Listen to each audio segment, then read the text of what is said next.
Hi, this is Dr. Carl Goldkamp. If you're interested in learning about the ketogenic diet like I was, to save my own life, then this is probably the podcast for you. 8 years ago, I knew nothing about it. 6 years ago, it saved my life. 3 years ago, I started researching and talking with some of the authorities in the field and attending medical conferences about this to understand why and how keto so dramatically changed my and my wife's Judy's lives.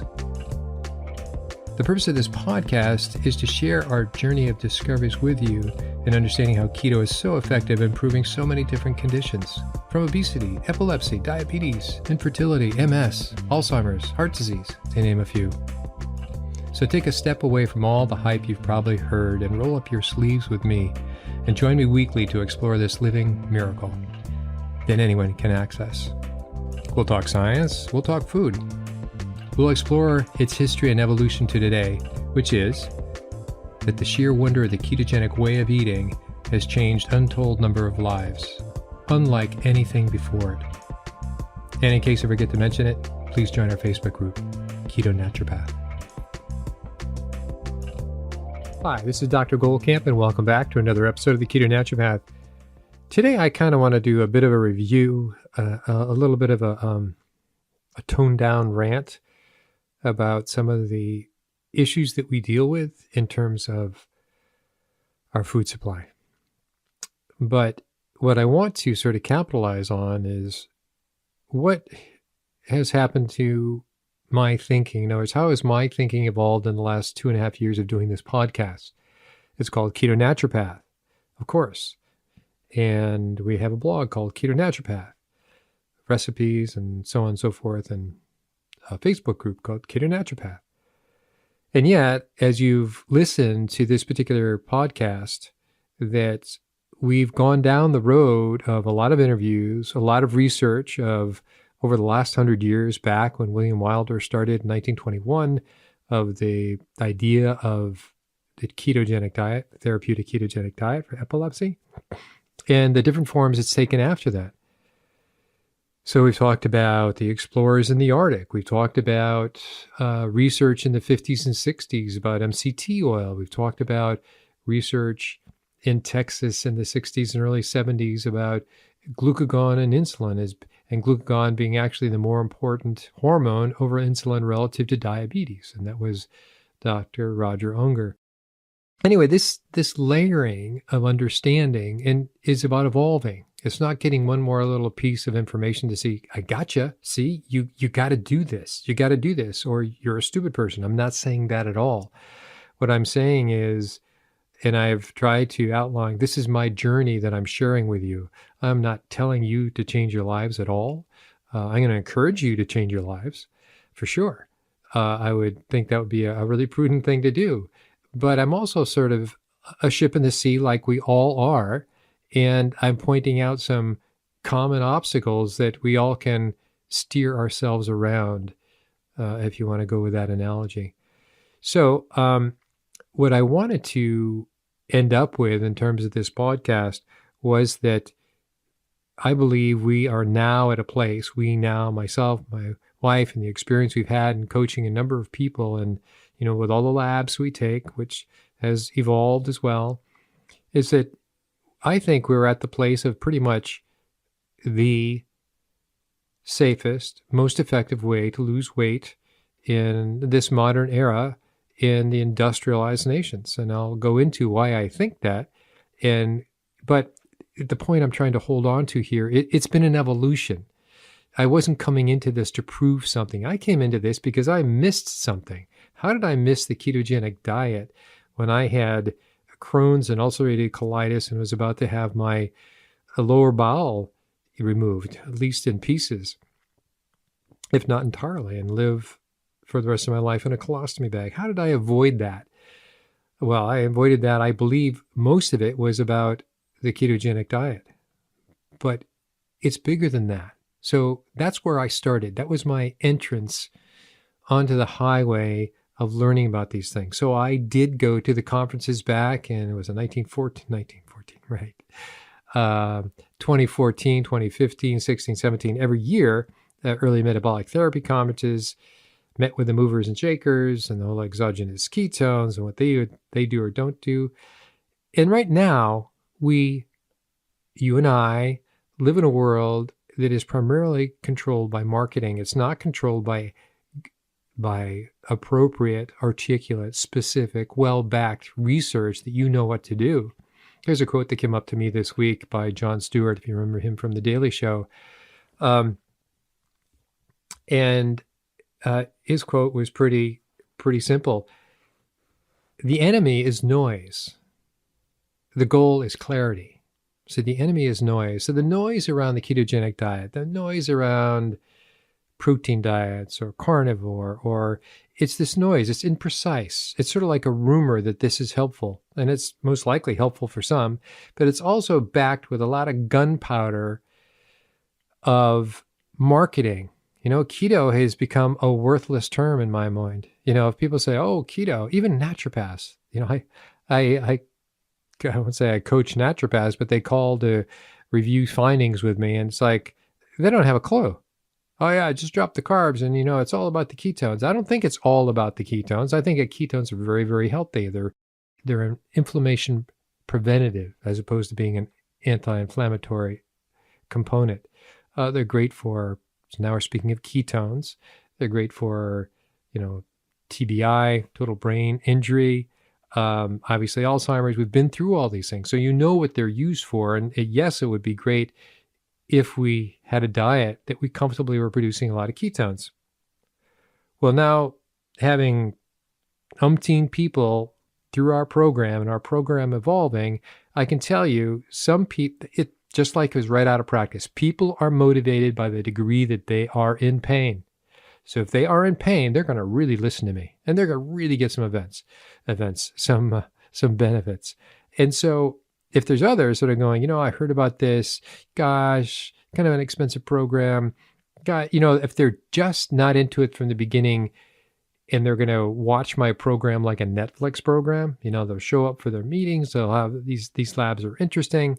But if it's all water off a duck's back, I've learned not to have these people in the program anymore, by the way. It's pointless. They got to be motivated to make a change. If you're not in pain, it's highly, highly, highly, highly, highly, highly, highly, highly unlikely you will take action to improve the health of your life. You're just not going to come on intellectual information by, gosh, I should do this. You're going to come because either you have joint pain, you have heart issues, you've been told by your doctor you are obese or that you need to look at dropping your weight.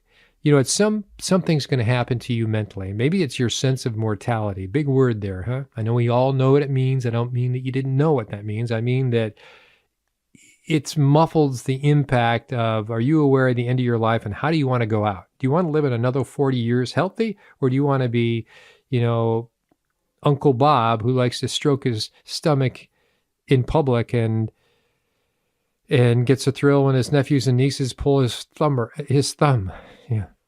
finger, for those of another generation. I think if we aspire to have better quality lives, we will do a lot of changing. However, the enemy is noise. The enemy is noise. The noise is marketing. The noise is partial truths that have been slathered over with many, many layers of unsupportable claims. And so that's just the way it is. But the goal is clarity. So I'm on the goal side, I hope. I hope you get that from me now, 2.5 years into it. And so the clarity is, what do we do? We have this, why did this obesity epidemic happen? And it's not just obesity.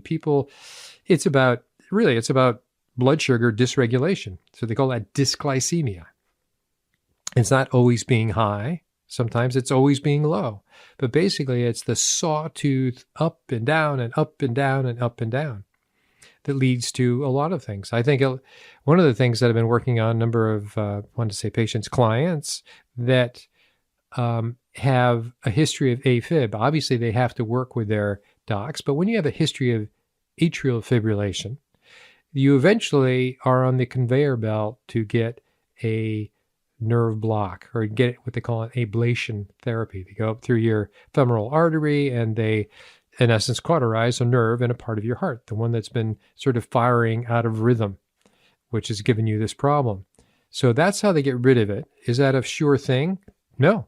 Did they, first of all, what's going to keep you from developing another one and another nerve? And so that's usually what happens. Then you go in for another ablation. So gradually they start killing your heart from the inside out before you have a heart attack. So that's really odd. And so why am I going down this road for a second? It's about carbs. It's about that seesaw graph of being high in carbs and then being low in carbs, high in carbs, and you may not have the qualifying data via hemoglobin 1AC or via the 3 random glucose levels of 126 or higher, but you have pretty close to that. And this is hard on your heart. And in fact, it's interesting to note that endurance athletes, first of all, they have high mortality. So you have marathoners, you look into marathoners, they have a much higher cancer rate than others. They've run themselves into deficient immune systems. More complicated than that, but basically that covers it. And they have a higher incidence of AFib. And so there's a thing called Heart Math. It's out of Boston, which measures your heart rate variability. That is the degree that your heart rate has a specific rhythm and the strength of that rhythm. So if it's all over the place, so that variability would be very high. If you have a low variability, that's generally pretty good. It means your heart anticipates, it's strong enough, it can reproduce what it just did before to pump your blood. Okay. Well, the problem is with these athletes is that and when you think about their heart has worked out a lot, right? For all the training they had to do for marathons or ultra distances. It could be long distance swimming, by the way. Think of these ultra cardiovascular events.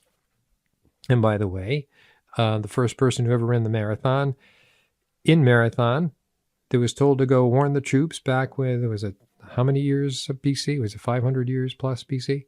He died. He made it and delivered the message, but he died. So long-term cardiovascular exercise is not a good thing. Another tangent for another podcast, and I've partially covered that before. But what I'm saying is that your heart doesn't get stronger, doesn't get better by doing hours and hours and hours of cardiovascular exercise. In addition to that, your heart does get weaker by not feeding it its preferred fuel, which is ketones.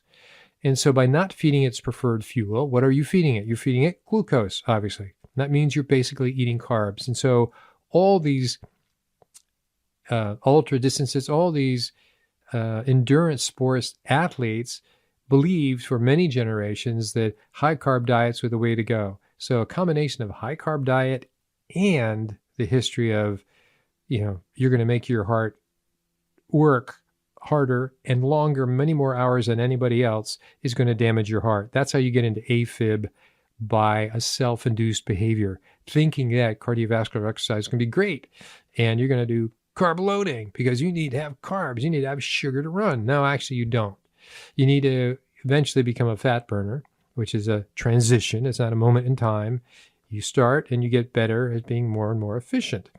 Okay, then. So that means your fuel, and by the way, when your heart starts to fail, congestive heart failure, for example, starts to fail, not a heart attack, starts to fail, it's grasping for other fuels to use, and it has a strong appetite, if you will, that always did, for ketones. Ketones is what it wants. So just like the brain, that you've starved from glucose by having consistently high glucose. We covered this on a number of other podcasts. This is sort of the root of dementia. It's the root of Alzheimer's, is that because you've had such sustained high glucose, your heart and your brain have had to downregulate its cellular channels to receive that glucose.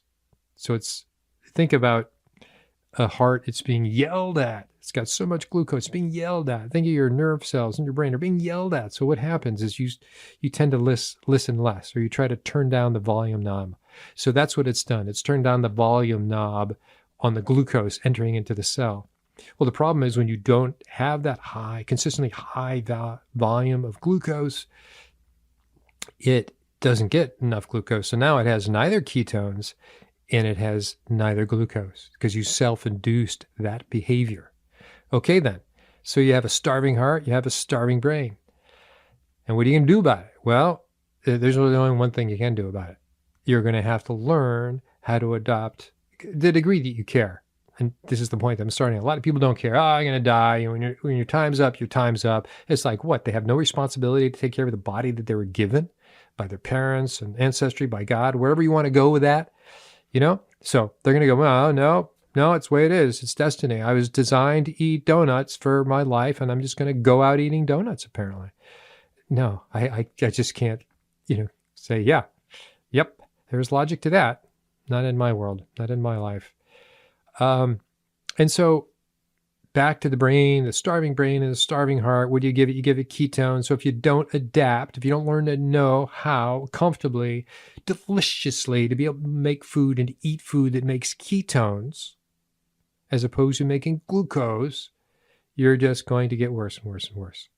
And I could add in a lot of other situations. The labs we've been doing opens the door to autoimmune. I do believe it's the genesis of autoimmune. It's the beginning of autoimmune, of having elevated glucose, whether it's the seesaw pattern, whether it's consistently high, whether consistently low. All three of those are going to get you into pretty much the same place. The seesaw pattern is exhausting. It's exhausting for your pancreas. It's exhausting for your liver. And it's exhausting for all of those trying to receive a constant message of a little glucose, please, not a lot. Mostly ketones. Glucose is always, part of the brain's always needed some glucose, but it's a lot less than you thought. And it's certainly not the entire brain at all. So that sets you up. So let me just jump to a real life. This is a bit extemporaneous podcast, but not really. I do actually have an outline in front of me that I want to talk about. But so I have a sibling who is going to go in for heart ablation, and that's her choice. And I'm not one to say, no, don't do that, don't do that. My 40 years in health industry has already gone by, and people either are interested will ask you, that when the student is ready, when the patient is ready, the doctor will appear. When the student is ready, the teacher will appear. It's an old Japanese koan. And so we are all that person or that patient. And so if they're not ready, they're just not going to receive the information. And it's not that they cannot understand it because they don't understand the medical jargon or medical ease and they don't have the medical background. Baloney. I just don't buy it. And so what we did, in the very least, I said, hey, do me a favor and put on the CMG, continual glucose monitor, Freestyle Libre, and I'll do it at the same time. So we got on Zoom and I showed her how to put it on by putting mine on and she put hers on. And so because I'm a physician, I get to have people hook up to my particular account and I can just check in 24/7 to see how their blood sugar is doing by a pattern. It's not a perfect thing. It's not a perfect continual glucose monitor, and technically it's not because it's a fiber. It's not a blood measuring. It doesn't go into a capillary directly into the bloodstream. However, having said that, no, it's just by passive diffusion. You're sort of testing the tissues that are outside the bloodstream, and it's usually off. It takes, I would say, a day or so for it to get to know you. And that first day, it could be off as much as 40. It has been off at 40 for me. And then it gets down to being pretty close to, at least for me, never exact. It rides between 10 and 5 points off. But the pattern, that's what I tell people, it's the pattern that we're after. So when I compare patterns between my sister and me, her pattern's pretty jagged up. And I'll say, hey, so what was going on at 11 o'clock on Wednesday night? Oh, I had some naked orange juice and this, that, or the other thing. I was hungry. Well, so what'd she have? She had carbs. But when I tell her, oh, you have a high carb diet, I don't have a high carb diet. I have a healthy diet. Oh, really? What's the healthy part? I have bananas and avocados and I have nuts. And, you can only go so far with a question, with that kind of conversation of carbs versus good carbs versus bad carbs. So she thinks she's having good carbs. Then she has some veggies. She has some broccoli once in a while, and maybe even some Brussels sprouts or salad. And I'm not being facetious there. We all grew up with massive gardens. Our mother conscripted us at an early age, and so it's in our brains to have gardens like that. I haven't had a garden the last couple of years, but the previous 30 I did. And we made and put away a lot of canning things. So it's really interesting. My diet now is actually primarily various kinds of meat or fish and so on and so forth. And since we've been recently doing protein-sparing modified fast, I've encouraged everybody to have food, but to have lean courses of meat. Lean meat, fish. So fish is lean. Even a fatty fish is lean by meat standards. For 3 days a week, just to have that. And then your 4 days a week, you can go have your fatty stuff or do whatever. And you see how people quickly lose fat, but only after they've already been keto for a while. So people who come into protein sparing fast are going to go, this sucks. It hurts. Well, it's because it's a fast. This person's suddenly going to be dropping their carbs and never done that before and just come in and they go, this is stupid. And for them, it is stupid.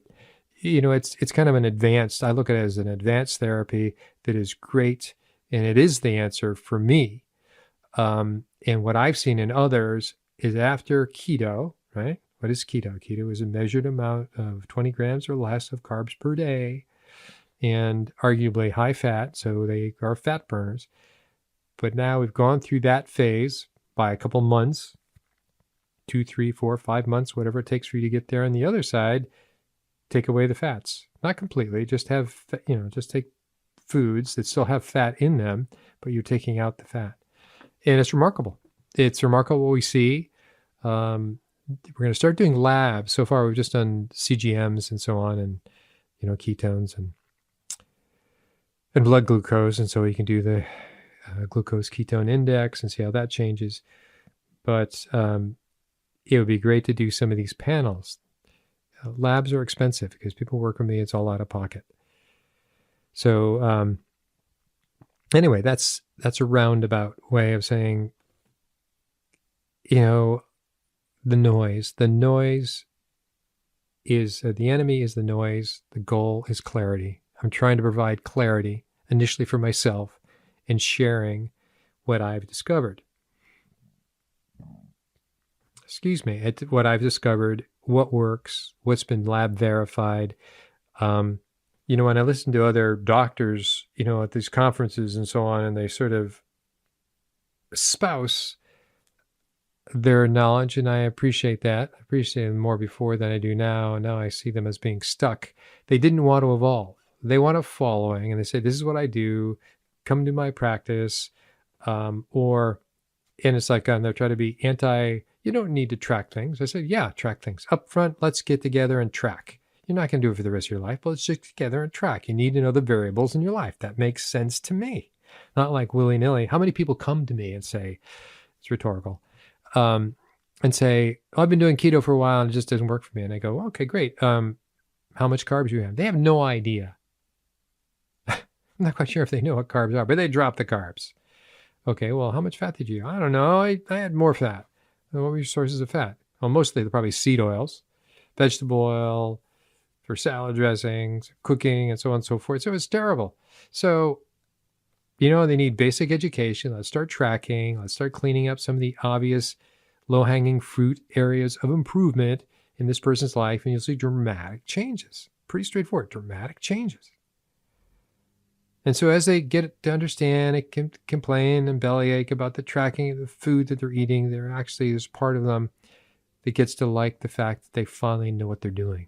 They finally know what they're doing. They finally have a pretty good idea of how many carbs they're having per day, depending on the app and so on. And then we wean them off it. So they learn these things like you teach a child that goes to school. You teach a pet. Who else do we teach? Teach ourselves. You need to learn some basic skills so you never have to go back to learning them again because they become you. So, I just find that's absolutely necessary. I find a conversation without some sort of empirical data inane. It's totally baseless. It's stupid. And somebody's trying to impress somebody. Anyways, back to these people that ask me, and in our Facebook group, it usually comes up. Okay, well, tell me, give me an idea of what you have. Crickets. They don't want to get back to me. They had no idea. They have no idea. They're asking for the next little thing. Oh, give me the pill, the vitamin, because you're a naturopathic guy, they think. And you can give me the vitamin that's going to create immediate fat loss usually. And give me some of that mental clarity. Throw in one of those pills too. So that pill mentality hasn't changed much. It's not about allopathic versus naturopathic. People go, yeah, I want safe versus unsafe. Well, that's kind of a general truism, I guess. But how about about eating healthily for one, and this is what it is. All right. So where do we get back to? My diet has changed significantly. I compare my graphs now with my sister. I will be doing that actually. And it's a dramatic difference. And so when I send her little, screenshots of mine and what I've done or so on, so I can't make mine flat like yours. How does she know? I have not talked about drop carbs or anything else. I just said, hey, just slap this on your arm. I'm curious to have another person who's about to go in for who has AFib, is going in for an ablation sometime in the next month, what that looked like. And then maybe afterwards, in the very least, I'll see what it looks like again. But if you're always going to be relying on carbs as your sense of, I got to have something to eat. I got to have something to eat. I'm a special person. I got a problem. I need to have something to eat. Well, you're not a special person. The problem is universal. And the problem is because you're eating mostly carbs, and I would say probably mostly processed foods, but nobody wants to admit that, really. Nobody wants to admit that they're a processed food addict. So anyways, we built a program around, yes, initially it is upfront tracking data. We'll call that keto. And then we transition to a kind of, I won't say just the opposite. It's protein focused with some fats in the whole food sources of protein. That's sort of the big obvious. They're doctored up. We do a lot of labs up front, so we really know what these people are doing. And so we can change a number of things, So you look at, you obviously look at your thyroid, look at carnitine, you look at your omega-3s, et cetera, et cetera. I've disclosed all these before. It's not a secret. It's a long list I don't want to get into now. But so we really know who we're dealing with as we move forward. These are not just willy-nilly, hey, you do this and you do that, and then you are good. That is the general truth, but people need to be supported, coddled, helped, and held accountable too. Support and accountability are the two things that are probably the dynamic thing that come with coaching to help people kind of get back on the highway of easy driving. The easy driving is the keto is easy driving.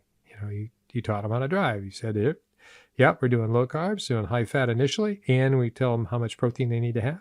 And then we're going to drop the fats and we're going to drop the carbs. We're going to be carbless. And then we're going to go to primarily protein. And they're going to feel wonderful. They're going to feel it's a little scarier because this is not what their mother told them, what their parents did. Eat everything on your plate, especially those veggies. It's like now Carl's kind of a crazy guy, other than those labs, which are really fascinating. So that's where we move. And it's been tremendously successful. The labs have provided us to be a little more hand in glove on a per person basis. But the other variable is, and this is the part that a lot of people miss, is you really do have to approach this program as if you are working with people getting off an addictive substance, because you're dealing with, obviously I'm in the US, I'm dealing with the US American population, and they have been processed food eaters for their entire generation. I'm 63. So my age or younger and some older, they've had processed food since World War II. And more abundantly in the last couple decades for sure. That's pretty obvious, right? And so given that, they have been on a designed item of minimal nutrition, maximum calories, but highly addictive. It wasn't coincidental. It was planned. More things were added. Carbs in themselves are addictive, regardless of saying, oh, are you saying my salads are as addictive as my donut? No, the donut is more addictive than your salads, but both are. One's obviously better for you. And so it's the stuff in the flour and so on and so forth that's used to make your donut. And or whatever else you had, and the Captain Crunch, and the potato chips, and the all these other things that you have. And I would say that, looking back, it's been a long road. We've been doing this for 7 years. There was a point in which I thought chicharrones, those are the pork rinds, that, wow, they're great. They're like potato chips, fat potato chips. I've become a lot less. I haven't had chicharrones now for a couple months. And, it's just, we made our mayo and taught other people to make the mayo. And that's clearly part of the group too, to have a healthy source of mayonnaise, they can put on their food in that first part. And then I say, yeah, don't do that anymore. They take C8 because it's a quick ketone creator. That is, goes to the liver, and ketones are created, within 15 minutes. It's measurable, so it's not a new thing anymore. But I said, yeah, we're not going to do that for a while either. So we became fat burners. Then we took away the fat because that left us with the burning our own fat. And we did it in a way of saying, hey, we're going to focus on proteins with that, a little fat with that. And off they go. But if we didn't look at the addictive component or the addiction component of food, we'd be a fool. You can't just say, bad person, you had another donut this week. Bad person. That's being ignorant. Absolutely being ignorant and hurtful. So you see that, but at the same time, you have to have a degree of accountability. There's sympathy, or there's empathy, really. Empathy, not sympathy. And you have to have the accountability. You have to acknowledge, so you have a reality you can share, and then you have to help them away from that. So speaking of empathy, one of the things that being addictive, being an addict, pick your substance, cocaine, heroin, the derivatives of heroin, meth, alcohol, even coffee to an extent. I mean, you can fill in that category as well as I can. But when you truly are dealing with an addict, I was about to say addictive personality, that you will see they really do not have the ability to have what they call cognitive empathy. They can't put themselves in another person's shoes to see the world through their eyes. They just can't do that. They live in a world that progressively becomes black and white. These are how things are, and I don't have time to consider other people's perspectives. I got to get my stuff done. So actually, right down to how we know about addiction through Sarah Volkoff and her brain scans of, where the blood glucose is taken up and all that, we know that obesity, the basis of obesity is carb addiction, and 99% of that is probably, and I don't have data in front of me to say this with great certainty, is processed food addiction. So with that kind of addiction, there's a separation of what they call the prefrontal cortex. So put your hand to your forehead. You want to get very specific. It's put your finger between your eyebrows, assuming you don't have a continuous eyebrow. And that's the area of reflection. That's the area of reconsideration. That's the area of cognitive empathy. And if that's not working for you, so an addict shows via Dr. Volkoff's work and others now that the prefrontal cortex doesn't get lit up with glucose.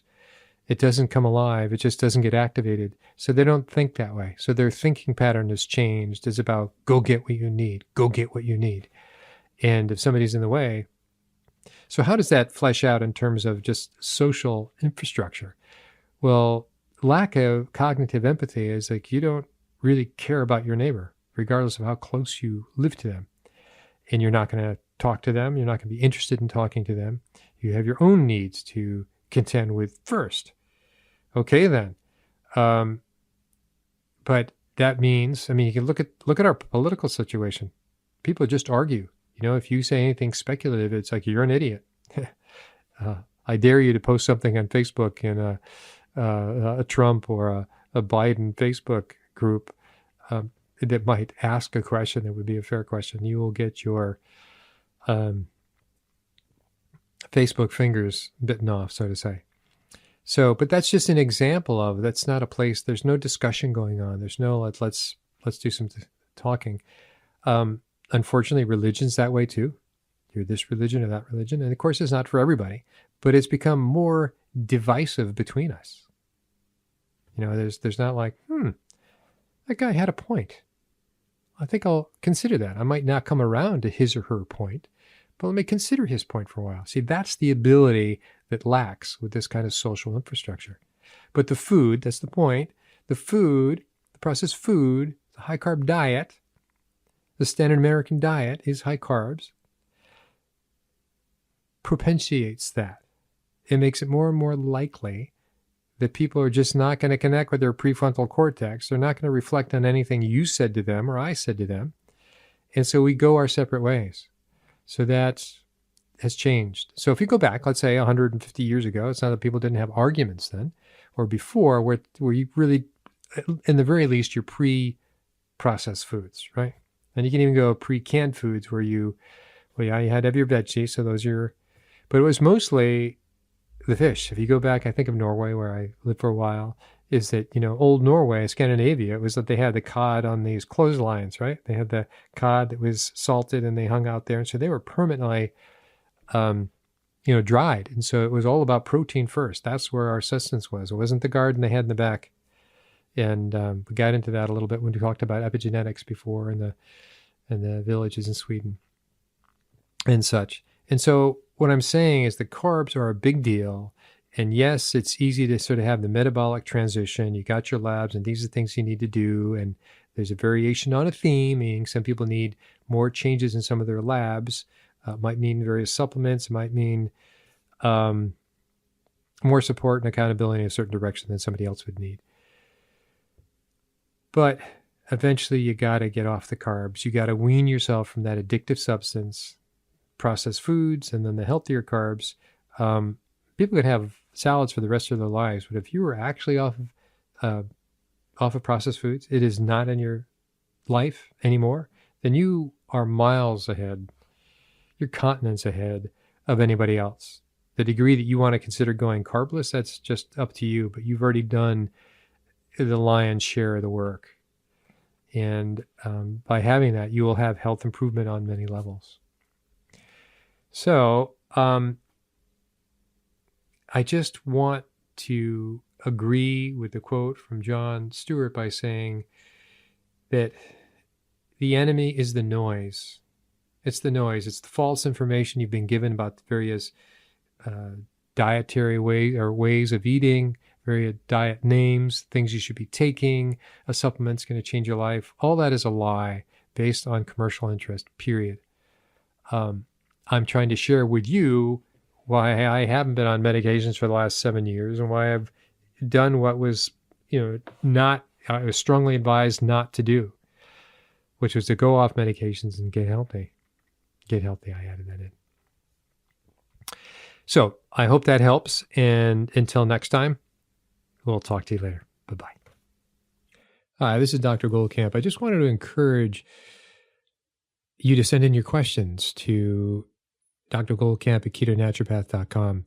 Many of you have, and so what I've done with these questions that gotten back to most of the people I email, but some of the questions that were so good, and if they were overlapping to other questions, I would combine them and try to put that into the topic of a podcast, either via one of the micro topics that are covered in an interview. As you know, we cover a lot of topics in any given interview, or some of my own sort of reporting, if you will, on some of these issues. So please keep the questions coming. Feel free to send in an email, and I will get back to you.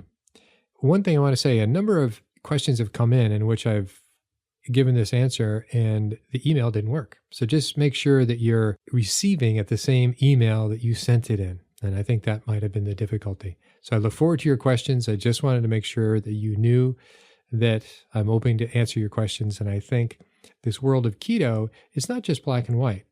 It's nice that it's simple, but it's not simple for some. I'm really trying to, go down as any of you who have listened to all my podcasts. We started way back when, history and evolution and epilepsy and so on and so forth. Now we're seeing some tremendous overlap in various mental disorders, such as schizophrenia or neurological disorders that are not just epilepsy. And also, just for people and losing weight, it's sometimes pretty complicated for them to engage in keto. And so they need some help. And so that's the whole point of, at least that's what I think I'm doing, is exploring the world of why are there other factors. So in exploring some of those other factors, we've covered addiction, we've covered hormones, we've covered nutritional deficiencies, we've covered certain metabolic lab results, and we'll go further. We'll even get to more on genome and aspects. So these are all just contributions that make for an obstacle for some people to engage easily in the ketogenic diet. This is my belief, and these are the things that I've discovered. And I think other people have discovered some of these things, but not ever put them together. So stay listening, send in your questions, and I will definitely get back to you.